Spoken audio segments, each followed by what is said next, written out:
Hello students, in a chapter laws of motion, today we will discuss about the center of the gravity. Before go towards what is the center of gravity, we know that the weight of our body is nothing but the gravitational force of attraction exerted by the earth on our earth surface.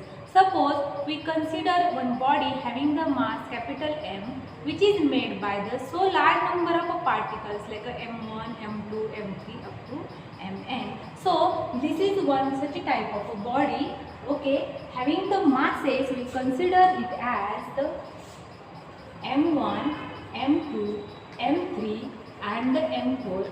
Then each particle is exerted by the gravitational force which is acted in a vertical downward towards the center of the earth, and as the particle is placed at a different position, the gravitational force acted on that particle is a different. If we consider the resultant total force acted on that object is nothing but the total weight of the body, that is the W. So here W is equal to the resultant force, that is M1G1 plus M2G2 plus Mn up to Mngl is equal to M into G. What is the G? G is the acceleration due to gravity at a point, and at a point object where the gravitational force exerted by that body is the same as this one area, or that point is the point where total weight of the body is concentrated and which is acted vertically downward, and that is nothing but the center of gravity. See here, we write here definition of the center of gravity. What is the center of gravity? It is a fixed point through which whole weight of a body always acts vertically downward. So this is one fixed point on the body where the total weight is concentrated and which is acted vertically downward, whatever may be the position.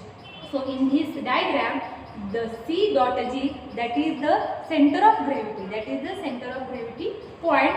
So we call here, or we write here, W is equal to mg. We said that the total weight of this body is concentrated here and which is acted vertically downward. So this is about the center of the gravity. See, if we consider the small object as compared, means the size of the object is very small as compared to the size of the earth. In that case, the acceleration due to gravity, that is G1, G2 up to Gn, is considered to be G, or it is nearly equals to the G. In that case, we consider that is a G. So here we write as a that weight of this particle as a M1G, M2G, M3G and the M4G. So in this case, and in that particles, the center of gravity, the point of center of gravity is exact to the point of the center of the mass. बघा small particles असतील तर त्याच्यामध्ये आपण जी हा काय करतोय, constant एकच consider करतोय आणि त्याच्यामध्ये ज्या त्या ऑब्जेक्टचा जिथं सेंटर ऑफ मास असेल तिथे सेंटर ऑफ ग्रॅव्हिटी असणार आहे, जर तो object as compare to earth जर स्मॉल असेल तर. तसंच जर आपण we consider the symmetrical density and the symmetrical shape of the body, then their centre of gravity is at their centre. म्हणजे जर आपण डिस्क घेतली किंवा स्पियर घेतला तर त्याचा सेंटर म्हणजेच सेंटर ऑफ ग्रॅव्हिटी असणार आहे. पॉईंट घेतला तर त्याचा सेंटर म्हणजेच त्याचा सेंटर ऑफ ग्रॅव्हिटी असणार आहे, means like a centre of mass. Okay, rectangular lamina घेतला तर त्याचा point of intersection of their diagonal is the centre of gravity. Means symmetrical shapes असतील तर त्याचा सेंटर ऑफ मास हा त्याचं काय असणार आहे, सेंटर ऑफ ग्रॅव्हिटी असणार आहे. जर सर्क्युलर रिंग घेतली तर त्याचा centre, geometrical centre of that ring is the centre of gravity of that ring. Okay, so this is about the centre of gravity for the either small object, either the symmetrical shape object. If the object are very heavier like a mountains, बघा जर खूप object खूप मोठे असतील like a mountain असतील तर त्याच्यामध्ये centre of mass आणि सेंटर ऑफ ग्रॅव्हिटी हे एकाच पॉईंटला येत नाहीत. माउंटन जर तुम्ही कन्सिडर घेतला तर त्याचा खालचा जो एरिया असतो तो वायडर असतो आणि वर जाईल तसा तो काय असतो, कमी कमी होत असतो. अशा अशा वेळी if the base area is the larger then in that case the particle which are near to the earth surface in that gravitational force acted on that particle is larger, so such a type of particles or such a type of object, in that object center of gravity is below at the below point or it is below the center of mass. जर mountains वगैरे घेतलं तर त्याचा खालचा base area हा wide असतो, wide area असेल, मास जर खाली कॉन्सन्ट्रेट होत असेल, जर जास्त असेल तर तिथे काय होतं तर सेंटर ऑफ ग्रॅव्हिटी हा पॉईंट हा बिलो राहतो आणि जेवढा सेंटर ऑफ ग्रॅव्हिटीचा पॉईंट बिलो राहील तेवढा तो ऑब्जेक्ट स्टेबल असतो. म्हणजे कुठलंही जर ऑब्जेक्ट जर खाली वाईडर असेल तर त्याचा CG खाली राहतो आणि त्याच्यामुळे काय होतं तर तो जो ऑब्जेक्ट आहे तो स्टेबल राहतो. त्याचं एक छानसं एक्झाम्पल द्यायचं असेल तर तुम्हाला पिसाचा झुलता मनोरा तुम्हाला माहीत आहे. त्या झुलता मनोऱ्यामध्ये काय आहे बघा, तर तिथे सपोज आपण आता मी हे इरेज करते नाव सी हिअर, तर तो झुलता असून सुद्धा तो पडत नाहीये लाईक दिस.